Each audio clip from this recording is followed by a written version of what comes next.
لله الأسماء الحسنى فادعوه بها وذروا الذين يلحدون في أسمائه سيجزون ما كانوا يعملون.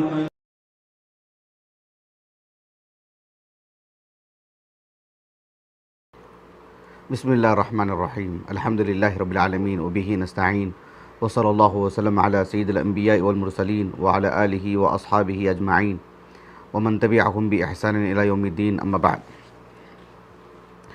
اللہ رب العالمین کی توفیق سے، اللہ سبحانہ وتعالیٰ کے فضل و کرم سے آج انشاءاللہ تعالی اللہ رب العالمین کی ایک صفت جو کتاب و سنت سے ثابت ہے، الازاغۃ، ہم نے اس سلسلے میں جو عنوان پوسٹ کیا ہے اپنے گروپوں میں، ان کے علم میں ہوگا کہ آج کا جو درس ہے وہ ہے الازاغۃ۔ اللہ سبحانہ وتعالیٰ کی یہ جو صفت ہے صفات فعلیہ میں سے ہے۔ اللہ تعالیٰ کی صفات فعلیہ کا مطلب یہ ہوتا ہے کہ اللہ رب العالمین ان سبھی صفات سے ازل سے متصف ہیں، البتہ اللہ سبحانہ وتعالیٰ اپنی مشیت اور اپنے ارادے کے اعتبار سے جب چاہتے ہیں اس فعل کو، یعنی اس صفت کو اللہ تعالیٰ صادر فرماتے ہیں۔ جیسے اللہ رب العالمین صفت کلام ہے، ازل سے متصف ہیں لیکن جب چاہتے ہیں کلام کرتے ہیں۔ اللہ رب العالمین کی صفت عین ہے، وہ اللہ تعالیٰ کی صفات ذاتیہ میں سے ہے۔ لیکن صفات فعلیہ جب کہتے ہیں اس کا مطلب یہ ہے کہ اللہ تعالیٰ ان صفات سے ازل سے متصف ہیں لیکن جب چاہتے ہیں اس کو صادر فرماتے ہیں۔ جیسے صفت خلق ہے، اللہ رب العالمین کی صفات فعلیہ میں سے ہے۔ صفت المغفرہ ہے، اللہ رب العالمین کی صفات فعلیہ میں سے ہے، یعنی ازل سے اللہ تعالیٰ متصف ہے لیکن جب چاہتے ہیں اس کو صادر فرماتے ہیں۔ تو اللہ رب العالمین کی جو صفت الازاغہ ہے، آج اس پر گفتگو ہوگی انشاءاللہ تعالی۔ البتہ جیسے ہم ہر درس کے شروع میں کہتے آ رہے ہیں کہ یہ جو آخری شریعت ہے عربی زبان میں ہے، اور اس سلسلے میں ایک طالب علم پر ضروری ہے کہ اللہ تعالیٰ کی شریعت کو اللہ نے جس زبان میں نازل فرمائی ہے اس زبان کی رعایت کرتے ہوئے اس زبان سے براہ راست ان معلومات کو لے۔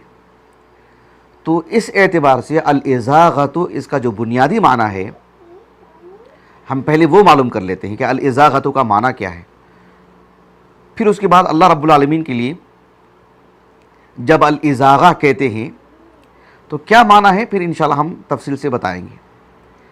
تو عربی زبان میں الزیغ، احمد ابن فارس رحمہ اللہ اپنی جو معجم ہے، معجم مقاییس اللغہ، اس میں آپ کہتے ہیں کہ الزائی جو ہے نا، حرف الزائی، کہا کہ الزاء والیاء والغین، کہا کہ اصل واحد یدل علی میل الشیء۔ عربی زبان میں الزیغ کے معنی کیا ہیں؟ کسی چیز کا کسی چیز کی طرف جھکاؤ، میلان، کسی چیز کا کسی چیز کی طرف جھکاؤ، میلان۔ جیسے ہم کہتے ہیں کہ میں اب فی الحال میرا دل اس طرف مائل ہے، ذہنی اعتبار سے، قلبی اعتبار سے اور بدنی اعتبار سے بھی، حسی معنوی ہر دو اعتبار سے کسی چیز کا کسی چیز کی طرف جھکاؤ، میلان۔ عربی زبان میں جب کہتے ہیں زاغ یزیغ زیغن، التزیغ کہتے ہیں التمایل۔ یہ بنیادی بات ہے جو میں نے عربی زبان کے تحت اس کو بتائی ہے۔ قرآن مجید میں ایک آیت کریمہ ہے، بلکہ اس معنی کی کئی آیات ہیں، یعنی اس لفظ کی جہت کے اعتبار سے، معنی کے اعتبار سے، مطلب اس لفظ کا جو معنی ہے اس اعتبار سے۔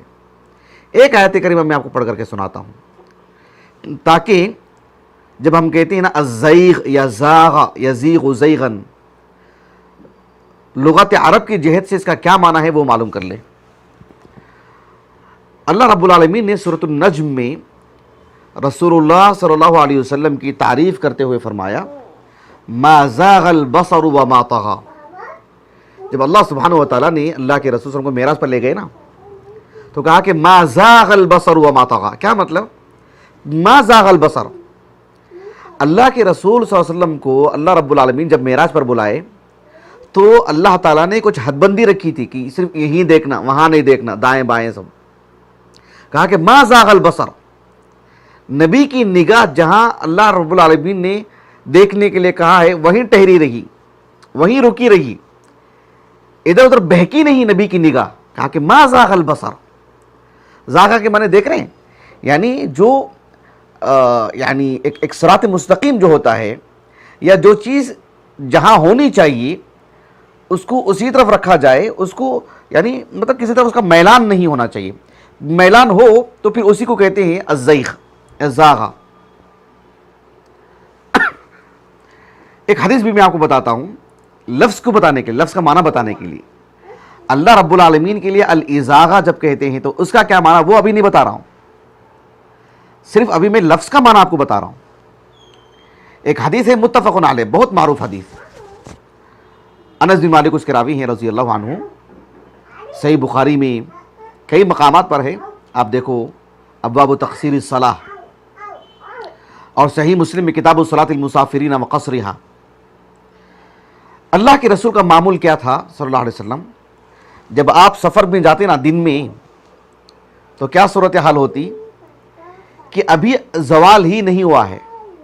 زوال مطلب سورج جو ہے بالکل درمیان میں ہو، وسط میں ہو، اور اس کی یعنی کسی چیز کا سایہ ہی نظر نہیں آتا ہے، اور ذرا سا سورج ڈھل جائے، مطلب اس طرف آ جائے تو پھر سایہ اس طرف نظر آنے لگتا ہے، اس کو بولتے ہیں کہ جو ہے زوال کا وقت ہو چکا ہے. تو زوال سے پہلے اگر اللہ کے رسول سفر کے لیے نکلتے تو کیا کرتے؟ سفر میں نکل جاتے، ظہر کی نماز وہاں نہیں پڑھتے، کافی دور جا کر کے ظہر اور عصر کے وقت میں پڑھتے. اور اگر زوال کا وقت ہو چکا ہے تو پھر ظہر پڑھ کر کے نکلتے. بات واضح ہوگی آپ کو؟ یہ میں نے مفہوم سمجھایا آپ کو، وہ مسئلہ ہمارے موضوع سے تعلق نہیں رکھتا ہے، لیکن اس حدیث میں ایک لفظ ہے وہ سمجھانا میں آپ کو چاہتا ہوں. اب حدیث سنیے آپ.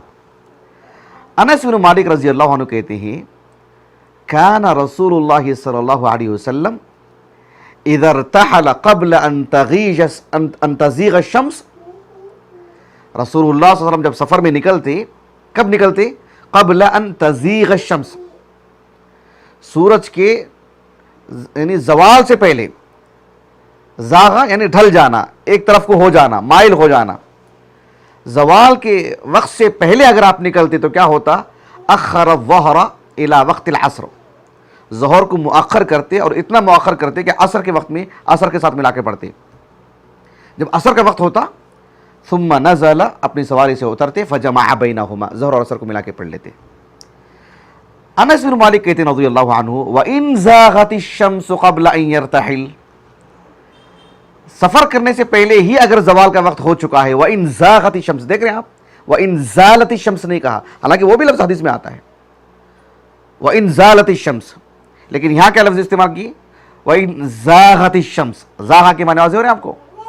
وَإِن زَاغَتِ الشَّمْسُ قَبْلَ أَن يَرْتَحِلْ، پھر صلی الظہر فرَكِبَ، ظہر کی نماز پڑھتے اور پھر سفر کے لیے نکل جاتے، اور عصر کی نماز کا وقت عصر کے وقت میں پڑھتے. یہ لفظ کی جو حد بندی ہے معنی کے اعتبار سے وہ بتانے کے لیے میں نے آپ کو یہ مثالیں دی ہیں. تو عربی زبان میں زیغ کہتے ہیں راہ حق سے ہٹ جانا، حق سے منہ پھیر لینا. جس چیز کا پابند بنایا گیا ہے اس کو چھوڑ کر کے اس راستے کو اپنانا جس سے منع کیا گیا ہے. حق کو چھوڑ کر کے باطل کو اپنانے کو کیا کہا جاتا ہے عربی زبان میں؟ الزیغ. آپ دیکھو قرآن مجید میں سلیمان علیہ السلام کا قصہ کئی جگہ پر مذکور ہے، سورۃ السبا میں بھی ہے. سورۃ السبا کی ہم نے مکمل تفسیر کی ہے الحمدللہ. سورۃ السبا میں سلیمان علیہ السلام کے قصے میں اللہ نے کیا فرمایا؟ وَلِسُلَيْمَانَ الرِّيحَ غُدُوُّهَا شَهْرٌ وَرَوَاحُهَا شَهْرٌ وَأَصَلْنَا لَهُ عَيْنَ الْقِطْرِ وَمِنَ الْجِنِّ مَنْ يَعْمَلُ بَيْنَ يَدَيْهِ بِإِذْنِ رَبِّهِ وَمَنْ يَزِغْ مِنْهُمْ عَنْ أَمْرِنَا نُذِقْهُ مِنْ عَذَابِ السَّعِيرِ. سلیمان علیہ السلام کو اللہ تعالیٰ نے کیسی عجیب و غریب حکومت دی تھی نا، جن کو بھی پابند بنایا تھا اللہ تعالیٰ نے ان کو. سلیمان علیہ السلام کہتے ہیں کہ جن وغیرہ ان کی تابع تھے، اللہ نے ان کی تابع کر رکھے تھے. اللہ تعالیٰ نے کہا کہ وَمَن يَزِغْ مِنْهُمْ عَنْ أَمْرِنَا نُذِقْهُ مِنْ عَذَابِ السَّعِيرِ. اللہ نے کہا کہ ہم نے جنوں کو جن کاموں کا پابند بنا کے رکھے ہیں اور سلیمان علیہ السلام کی تابع داری ہم نے ان کی سکھائی ہے، اگر وہ تابع داری کیے بغیر، سلیمان علیہ السلام کے تابع دار ہوئے بغیر، سلیمان علیہ السلام جس کام کا انہیں مکلف کی ہیں اس کام کو چھوڑ کر کے اگر ان کی نافرمانی کریں گے تو پھر ہم ان کو سخت عذاب سے دوچار کریں گے. لفظ کیا استعمال کیا گیا؟ وَمَن يَزِغْ مِنْهُمْ عَنْ أَمْرِنَا. اب تک جتنی باتیں میں نے بتائی آپ کو سب عربی زبان میں زاغ کا معنی کیا ہے وہ بتانے کے لیے ہی میں نے اتنی تفصیل سے گفتگو کی ہے. اب میں اللہ رب العالمین کے لیے جو صفت ہے الازاغہ اس کے بارے میں بتاؤں گا، لیکن اس سے پہلے ایک بات اور اہم، وہ یہ ہے کہ جو درس ہمارا سنیں گے بعد میں عام طلبہ اور طالبات وغیرہ جو بھی علم دوست حضرات ہیں جن کو کچھ عربی زبان آتی ہے، عربی زبان اچھی طرح سے آتی ہے، ان کے لیے ایک بات ہے، وہ یہ کہ ہم درس کے شروع سے بتاتے آ رہے ہیں کہ زاغہ کے معنی مالا، زاغہ کے معنی مالا، ہم نے بتاتے آ رہے ہیں نا. الزیغ کے معنی ہم نے کہا کہ المیل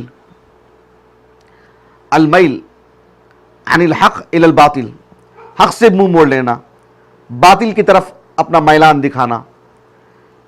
اب سوال یہ پیدا ہوتا ہے کہ ابن فارس رحمہ اللہ نے معجم مقاییس اللغہ میں لکھا کہ زاغ یزیغ زیغن کے معنی کیا بتایا انہوں نے؟ کہا کہ میل الشیء، کسی چیز کا مائل ہو جانا. تو الزیغ کے معنی المیل، میل سے مراد اردو کا میل نہیں، عربی زبان میں کسی چیز کا مائل ہو جانا.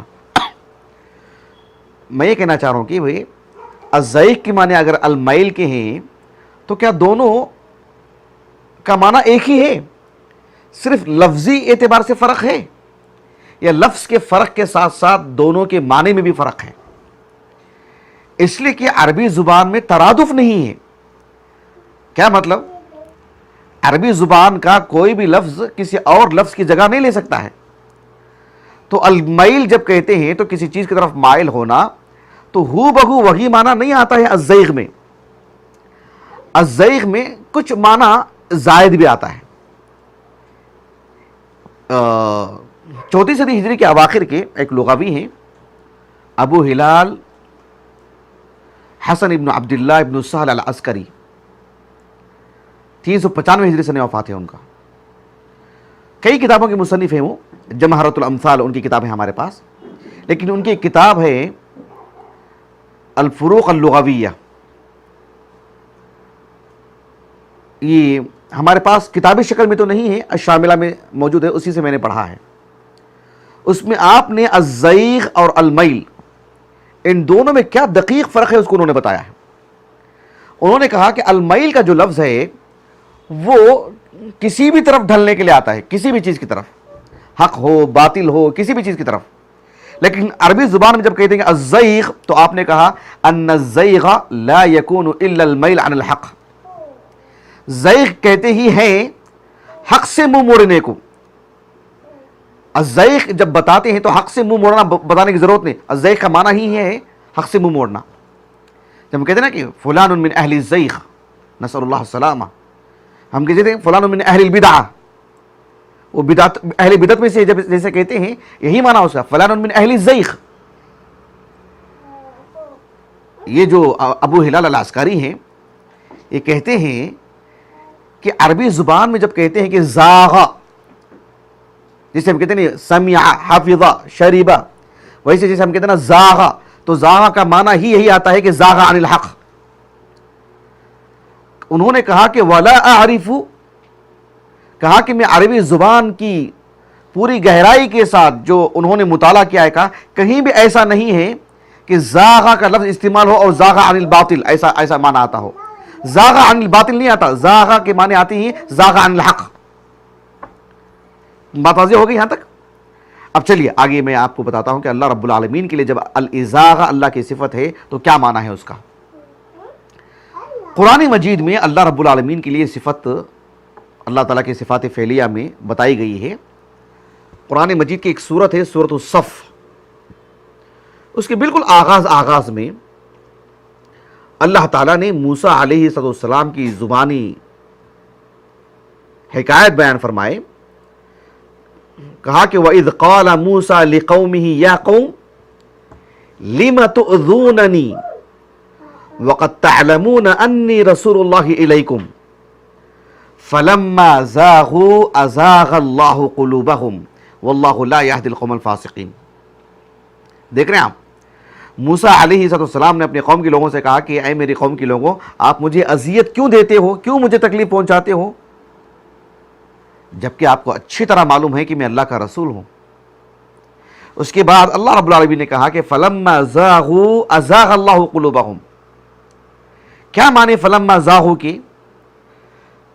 امام المفسرین محمد ابن جریر الطبری رحمہ اللہ, ابو جعفر, آپ کی جو تفسیر ہے جامع البیان فی تأویل عنآئی القرآن, اس میں آپ نے اس کا معنی یہ بتایا کہ فلما زاغوا مطلب ہے کہ ای فلما عدلوا وجاروا عن قصد السبیل ازاغ اللہ قلوبہم, یعنی امال اللہ قلوبہم عنہ. جب انہوں نے رائے حق کو چھوڑا, وجاروا عن قصد السبیل, اس سورۃ النحل میں ہی نہیں, سورۃ النحل کے آغاز میں اللہ رب العالمین نے کہا وعلی اللہ قصد السبیل ومنہا جائر, وعلی اللہ قصد السبیل ومنہا جائر. تو ابن جریر طبری رحمہ اللہ نے کہا کہ فلما زاغوا کا معنی یہ ہے کہ فلما عدلوا وجاروا عن قصد السبیل, جب انہوں نے باطل کی طرف اپنا میلان دکھایا, رائے حق سے منہ موڑا اور باطل کی طرف اپنا جھکاؤ انہوں نے جب دکھایا, تو کیا ہوا؟ ازاغ اللہ قلوبہم, اللہ نے ان کے دلوں کو ٹیڑھا کر دیا. جب ان کے دلوں میں کجی آئی تو اللہ رب العالمین نے ان کے دلوں کو ٹیڑھا کر دیا. یعنی مطلب یہ ہے کہ اللہ سبحانہ و تعالیٰ نے ان کے دل میں باطل کو اچھی طرح جو ہے بٹھا دیا, اب وہ بس باطل سے محبت کرنے لگ جائیں گے. ازاغ اللہ قلوبہم.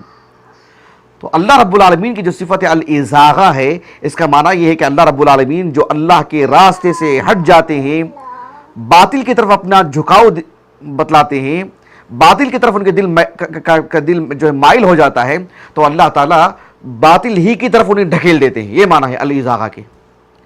نسأل اللہ السلامہ. حافظ ابن کثیر رحمہ اللہ نے اس آیت کا معنی یہ بتایا کہ فلما زاغوا, کہا کہ فلما عدلوا عن اتباع الحق مع علمہم بہ, کہ اللہ رب العالمین کا دین سچا دین ہے, اللہ کا پسندیدہ دین ہے اسلام, اللہ ہی معبود برحق ہیں. یہ معلوم ہونے کے باوجود بھی اہل کتاب نے اللہ سبحانہ و تعالیٰ کے دین سے انحراف کیا, منہ موڑا, باطل کی طرف لپک کے بھاگے, باطل کو قبول کیا, باطل کی تائید میں بات کی, باطل کو سراہا, باطل کی خوبیاں لوگوں میں بیان کر دی. یعنی باطل کو ایک خوبی کے طور پر بیان کیا, باطل کی خوبیاں نہیں, باطل کو ایک خوبی کے طور پر بیان کیا انہوں نے. نتیجہ کیا نکلا؟ ازاغ اللہ قلوبہم. سبحان اللہ. کیا مطلب ہے ازاغ اللہ قلوبہم؟ ازاغ اللہ قلوبہم کا مطلب یہ ہے کہ اللہ سبحانہ و تعالیٰ نے ان کے دلوں کو باطل کی طرف پھیر دیا. اب باطل ہی کی طرف رہیں گے ان کے دل. اللہ نے انہیں محروم کر دیا کہ اب وہ حق کی طرف آئیں. ان کے دلوں میں اللہ نے شک ہی کو ڈال دیا. اللہ سبحانہ و تعالیٰ نے ان کے دلوں میں بس ایک بے چین, ایک حیرانی ڈال دی اللہ تعالیٰ نے. اب وہ سجھائی نہیں دے رہا ہے کہ اب حق کیا ہے. ان کو باطل کے لیے جی رہے ہیں لیکن دل میں ایسا آ رہا ہے کہ شاید ہم حق کے لیے جی رہے ہیں. تو ازاغہ کے معنی معلوم ہے نہیں؟ ازاغہ کے معنی یہ ہے کہ اگر کسی شخص کا میلان باطل کی طرف ہوتا ہے تو اللہ تعالیٰ اس کو باطل ہی کی طرف ڈھکیل دیتے ہیں, اس کے دل کو اسی کی طرف پھیر دیتے ہیں مکمل طور پر کہ ہاں تم اب اسی طرف رہو. جیسے کہ انسان کہتا ہے نہیں بھائی آپ ان کی طرف ہیں کہ میری طرف ہیں. ایک انسان کہتا ہی نہیں آپ ان کی طرف ہیں کہ میری طرف ہیں. وہ کہتا ہے کہ میں دونوں کی طرف ہوں, یا وہ کہتا ہے کہ ٹھیک ہے میں ان کی طرف ہوں. کہتے ہیں کہ آپ ان کی طرف ہی رہیے, آپ ہمارے ساتھ کا کوئی تعلق نہیں, آپ انہی سے مل کے رہیے, جائیے انہی کے ساتھ رہ جائیے, اب آپ سے ہمارا کوئی تعلق نہیں. انسان کہتا ہے نا اپنی غیرت کا اظہار کرتا ہے. تو فلما زاغوا, جب اللہ کے راستے سے منہ موڑتے ہیں اور اپنا جھکاؤ اور اپنا میلان جب باطل کی طرف دکھاتے ہیں، ازاغ اللہ قلوبہم، اللہ مکمل ان کو انہی کی طرف پھیر دیتے ہیں، نسأل اللہ السلامہ۔ اس سلسلے میں ایک حدیث آتی ہے، بہت ہی مشہور معروف حدیث، امام ابو عیسیٰ ترمذی رحمہ اللہ اپنے السنن کی ابواب الدعوات میں اس حدیث کو لائے ہیں۔ یہ حدیث مسند احمد میں بھی ہے، مسند البزار میں بھی ہے، امام حاکم رحمہ اللہ کے المستدرک علی الصحیحین میں بھی ہے۔ امام ابو عیسیٰ ترمذی رحمہ اللہ نے اپنی الجامع میں جو حدیث لائے ہیں وہ ام المؤمنین ام سلمہ سے لائے ہیں، اور یہ حدیث سندن صحیح ہے۔ امام ترمذی رحمہ اللہ نے کہا کہ حدیث حسن، ایسے آپ نے لکھا۔ شیخ البانی رحمہ اللہ نے صحیح کہا اس حدیث کو۔ البتہ امام ترمذی رحمہ اللہ نے ایک زائد بات یہ لکھی کہ یہ حدیث کئی صحابہ سے مروی ہے۔ آپ کا جو خاص انداز ہے نا، آپ کی جو عادات میں سے ہے، حدیث کو بیان کرنے کے بعد وہ حدیث اور کس کس صحابی سے مروی ہے اس کو بھی ذکر کرتے ہیں۔ وفی الباب عن فلان وفی الباب عن فلان، تو آپ نے کہا کہ ہم تو جو حدیث لائے ہیں وہ تو ام المؤمنین ام سلمہ سے لائے ہیں۔ کہا کہ یہ حدیث ام المؤمنین عائشہ سے ثابت ہے، النواس ابن سمعان سے ثابت ہے، انس ابن مالک سے ثابت ہے، جابر بن عبداللہ سے بھی یہ حدیث مروی ہے، عبداللہ بن عمرو بن عاص، اور ایک اور نام آپ نے ذکر کیا ہے نعیم ابن حمار رضی اللہ عنہ اجمعین۔ کہا کہ یہ حدیث ان سب صحابہ سے مروی ہے۔ اچھا، حدیث کیا ہے؟ ایک صاحب ہیں جن کا نام ہے شہر ابن حوشب۔ کیا نام ہے؟ شہر ابن حوشب، صدوق راوی ہیں، ان پر اچھا خاصا کلام ہے، 5 جلدوں پر ان پر جو ہے زبردست کام ہوا ان پر ماشاءاللہ۔ ایک راوی پر شہر ابن حوشب رحمہ اللہ، شہر ابن حوشب تابعی رحمہ اللہ، وہ کہتے ہیں کہ میں نے ام المؤمنین ام سلمہ سے دریافت کیا کہ ما کان اکثر دعاء رسول اللہ صلی اللہ علیہ وسلم اذا کان عندک۔ سبحان اللہ، سوال دیکھیں کتنا دلچسپ ہے۔ ام المؤمنین عائشہ ام سلمہ سے پوچھ رہے ہیں کہ جب اللہ کے رسول آپ کے گھر آتے تھے نا، جب آپ کی باری ہوتی تھی، آپ کے پاس آتے تھے اللہ کے رسول، تو کس دعا کو کثرت سے پڑھتے تھے؟ یہ سوال۔ ام سلمہ رضی اللہ عنہ نے کہا کان اکثر دعاء رسول اللہ صلی اللہ علیہ وسلم، اللہ کے رسول کی جو دعا اکثر میرے گھر میں جب آتے تھے جو پڑھتے تھے وہ یہ کہ یا مقلب القلوب ثبت قلبی علی دینک۔ یہ دعا اکثر پڑھا کرتے تھے میرے گھر میں کہ اے دلوں کے پھیرنے والے، ہمارے دل کو تیرے دین پر ثابت قدم رکھ۔ اچھا، شہر ابن حوشب نے کیا سوال کیا تھا ام المؤمنین ام سلمہ سے کہ جب اللہ کے رسول آپ کے گھر آتے تو کس دعا کا اہتمام فرماتے تھے؟ ٹھیک ہے، اب ام المؤمنین ام سلمہ رضی اللہ عنہا نے اللہ کے رسول سے ایک اور سوال کیا، کہا کہ اے اللہ کے رسول ما لاکثر دعائک، آپ میرے جہاں جب آتے ہیں تو آپ سے اکثر میں یہی سنتی ہوں کہ یہی پڑھتے رہتے ہیں یا مقلب القلوب ثبت قلبی علی دینک، اس کا اتنا اہتمام کوئی خاص بات ہے کیا؟ اللہ کے رسول نے کہا صلی اللہ علیہ وسلم کہ یا ام سلمہ انہ لیس آدمی الا وقلبہ بین اصبعین من اصابع اللہ۔ کہا کہ واقعہ یہ ہے، بات یہ ہے کہ دنیا میں جتنے بھی انسان ہیں، ہر انسان کا دل اللہ رب العالمین کے انگلیوں میں سے 2 انگلیوں کے درمیان ہے۔ اللہ رب العالمین کے لیے انگلی کی بات کہی گئی ہے، اس پر ہم نے تفصیل سے درس دے چکے ہیں الحمدللہ بہت پہلے۔ اللہ رب العالمین کے لیے ہاتھ کے لیے، انگلی کے لیے جو چیزیں ثابت ہیں، اب یہ نہیں کہہ سکتے کہ اللہ رب العالمین کے لیے انگلی کیسے کہہ دیا گیا، اس سے تو جسم لازم آتا ہے۔ یہ جسم لازم آنے والا خیال تو تمہارا اپنا ذاتی خیال ہے نا، اللہ کے رسول تو نہیں کہا نا کہ جسم بھی ہے۔ اللہ کے رسول نے جتنا کہا ہے اس پر اکتفا کرنا چاہیے۔ اب یہ کہنا کہ جو ہے نہیں اللہ کے لیے انگلی نہیں کہیں گے، کیوں؟ اس لیے کہ میرے لیے بھی تو انگلی ہے۔ اب خالق اور مخلوق میں مشابہت ہو گئی نا۔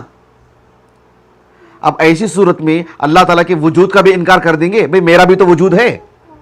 بندہ یہ کہے کر کہ میرا وجود ہے، اب خالق کا بھی وجود کا انکار کر دے گا۔ معلوم ہے کہ میرا وجود الگ ہے، خالق کا وجود الگ ہے، ویسے ہی بندوں کی، مخلوق کی انگلیاں الگ ہیں، خالق کے لیے انگلی کا ذکر ہے کیسے جیسے اس کی شان کے مطابق۔ کہا کہ اللہ کے دو انگلیوں کے درمیان انسان کا دل ہے. اللہ کے رسول نے کہا صلی اللہ علیہ وسلم اذا شاء اقام و اذا شاء ازاغ. جب چاہتے ہیں رب العالمین بندے کے دل کو اللہ کے دین پر ثابت قدم رکھتے ہیں، اور جب چاہتے ہیں ایک طرف موڑ دیتے ہیں، باطل کی طرف موڑ دیتے ہیں. اللہ اکبر. وَإِذَا شَاءَ أَزَاغَ. ازاغ دیکھ رہے ہیں آپ؟ دیکھیں، ایک ہے ثلاثی مجرد، ایک ہے ثلاثی مزید فی، ایک ہے زاغ یزیغ زیغن، ایک ہے باب افعال سے ثلاثی مجرد ازاغ یزیغ ازاغتن. ثلاثی مجرد ہو الزیغ تو پھر بندے کے لیے آتا ہے وہ. الازاغ ازاغ یزیغ ازاغتن باب افعال سے الازاغ ہو جو ازاغ کا مصدر ہے، پھر یہ خالق کے لیے آتا ہے، اللہ کے لیے آتا ہے. میں قرآن سے ایک جگہ کی 2 آیتیں پڑھتا ہوں، مسئلہ بالکل صاف ہو جائے گا انشاءاللہ، مسئلے کو سمجھنے میں آسانی ہو جائے گی. اللہ تعالیٰ نے سورۃ آل عمران میں بیان فرمایا، بالکل آغاز میں، هو الذي انزل عليك الكتاب منه آيات محكمات هن ام الكتاب واخر متشابهات فاما الذين في قلوبهم زيغ فيتبعون ما تشابه منه ابتغاء الفتنة وابتغاء تأويله وما يعلم تأويله إلا الله والراسخون في العلم يقولون آمنا به كل من عند ربنا وما يذكر إلا أولو الألباب ربنا لا تزغ قلوبنا بعد إذ هديتنا وهب لنا من لدنك رحمة إنك أنت الوهاب. ان دونوں آیتوں میں دونوں باتوں کا ذکر ہے، زیغ اور ازاغہ دونوں کا.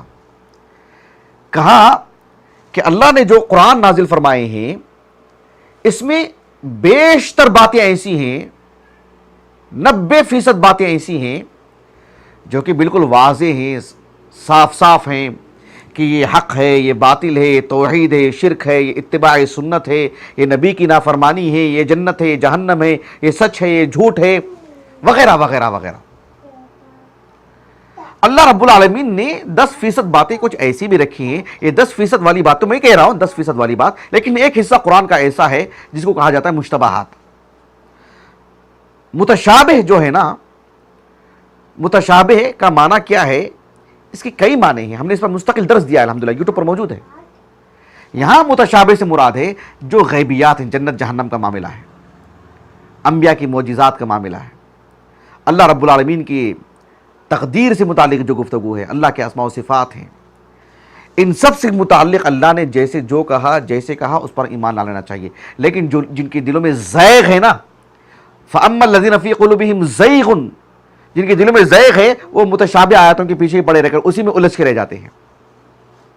فَأَمَّا الَّذِينَ فِي قُلُوبِهِمْ زَيْغٌ، کیا معنی زیغن کی؟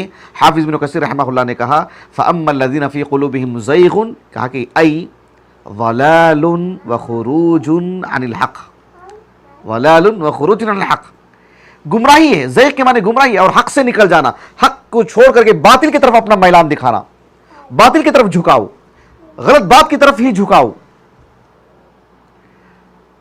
بات واضح ہوگی آپ کو؟ یہ ہے زیغ. اور اسی لیے اللہ تعالیٰ نے فوراً دعا سکھائی کہ ربنا لا تزغ قلوبنا، ازاغ یزیغ ازاغتن سے، ربنا لا تزغ قلوبنا. کیا معنی لا تزغ قلوبنا کی؟ حافظ ابن کثیر رحمہ اللہ کہتے ہیں کہ ای لا تملها الى الباطل بعد ما اقمتها علیہ، لا تملها عن الحق، لا تملها عن الباطل کہا میں نے نہیں، لا تملها عن الحق بعد ما اقمتها علیہ.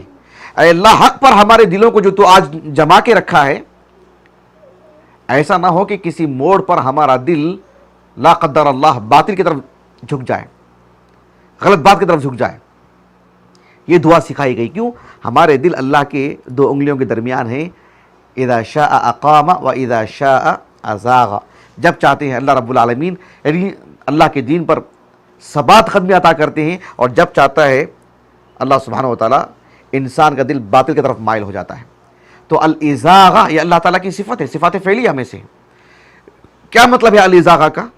الازاغہ کا مطلب یہ ہے کہ ایک شخص جب باطل کی طرف اپنا میلان رکھتا ہے، باطل سے دلچسپی اسے پیدا ہوتی ہے، تو پھر اللہ رب العالمین اس کو، اگر اللہ کو یہ منظور ہو، اللہ کی حکمت بالغہ کا یہ تقاضا ہو کہ اس شخص کو محروم ہی رکھنا ہے، تو پھر اللہ رب العالمین اس کو دین پر ثبات قدمی عطا کرنے کے بجائے اللہ تعالیٰ اس کے دل کو ادھر ہی پھیر دیتے ہیں. وہ ہے الازاغہ. اللہ اکبر. نصر اللہ علیہ وسلم. اللہ تعالیٰ نے کہا سورۃ الانعام میں وَنُقَلِّبُ أَفْئِدَتَهُمْ وَأَبْصَارَهُمْ كَمَا لَمْ يُؤْمِنُوا بِهِ أَوَّلَ مَرَّةٍ وَنَذَرُهُمْ فِي طُغْيَانِهِمْ يَعْمَهُونَ. یعنی ایک انسان کو جو زندگی ملی ہے نا، صحت ملی ہے نا، مال ملا ہے نا، خوشحالی ملی ہے نا، آسانی میسر ہے نا، اس کے باوجود بھی وہ اللہ کے دین کو سمجھنے کے لیے بیٹھتا نہیں ہے، غور کرتا نہیں ہے، توحید کو سمجھنے کے لیے وقت نہیں نکالتا نہیں ہے. لیکن جب اس کی موت کا وقت آتا ہے تو اللہ سبحانہ و تعالیٰ دور دور تک بھی جتنے راستے ہوتے ہیں سب بند کر دیتے ہیں کہ حق اس پر واضح نہ ہو. کیوں؟ اب باطل پر ہی مرے گی. جب اچھائی تھی زندگی میں، عمدگی تھی، بہتری تھی، راستے تھے، اس نے حق کے لیے تلاش کر کے نہیں نکلا نا. اب جب موت آنے کا وقت آتا ہے تو اللہ نے کیا فرمایا؟ وَنُقَلِّبُ أَفْئِدَتَهُمْ وَأَبْصَارَهُمْ كَمَا لَمْ يُؤْمِنُوا بِهِ أَوَّلَ مَرَّةٍ. جب اپنی زندگی کے پورے مراحل میں جب حق کا سامنا کیا، اس نے حق سے روگردانی کی نا، اب موت آنے کے وقت میں اللہ تعالیٰ کیا کرتے ہیں؟ اسے سمجھنے کی قوت چھین لیتے ہیں، اس کے دل کو باطل کی طرف ہی پھیر دیتے ہیں. جس طرح سے ابو طالب کا معاملہ ہے. دیکھو آپ ابو طالب کی بات لے لیجیے. آپ اللہ کے رسول کے لیے زندگی بھر کے لیے آپ نے ساتھ دیا، سب کچھ کیا، لیکن سبحان اللہ دین کبھی قبول نہیں کیا نا اللہ کا. ابو طالب کی مثال دے رہا ہوں. ابو جہل کے لیے تو پھر بات ہی نہیں بنتی ہے. سمجھ رہے ہیں آپ؟ ابو طالب کی بات میں بتا رہا ہوں میں آپ کو. اور ابو طالب کا جب انتقال ہو رہا تھا تو اللہ کے رسول بار بار جا کے ان کو سمجھا رہے تھے، لیکن اللہ سبحانہ و تعالیٰ نے دیکھو اس وقت ابو جہل بھی جا کے سمجھایا، دیگر افراد نے بھی جا کے سمجھایا کہ اب تم کیسے اپنے آباء و اجداد کے دین سے منہ پھیر لیتے ہو. دیکھو اللہ رب العالمین نے ان کو محروم رکھا اور ان کے دل کو حق کی طرف نہیں موڑا، باطل کی طرف ہی موڑ کے رکھا. سبحان اللہ العظیم. بات واضح ہو گیا آپ کو؟ الازاغہ. اللہ رب العالمین اس طرح کے لوگوں کو جس کو محروم کرنا چاہتے ہیں ان کے دل کو باطل کی طرف ہی کر دیتے ہیں. اللہ تعالیٰ ایسی محرومی سے ہماری حفاظت فرمائے. میں اپنی بات کو ختم کرتا ہوں. انشاءاللہ آنے والے درس میں اللہ تعالیٰ کی صفات اسماء حسنہ میں سے انشاءاللہ ہم کچھ اور عنوان کے تحت آپ کے سامنے آئیں گے. سبحانک اللہم و بحمدک اشہد ان لا الہ الا انت استغفرک و اتوب الیک.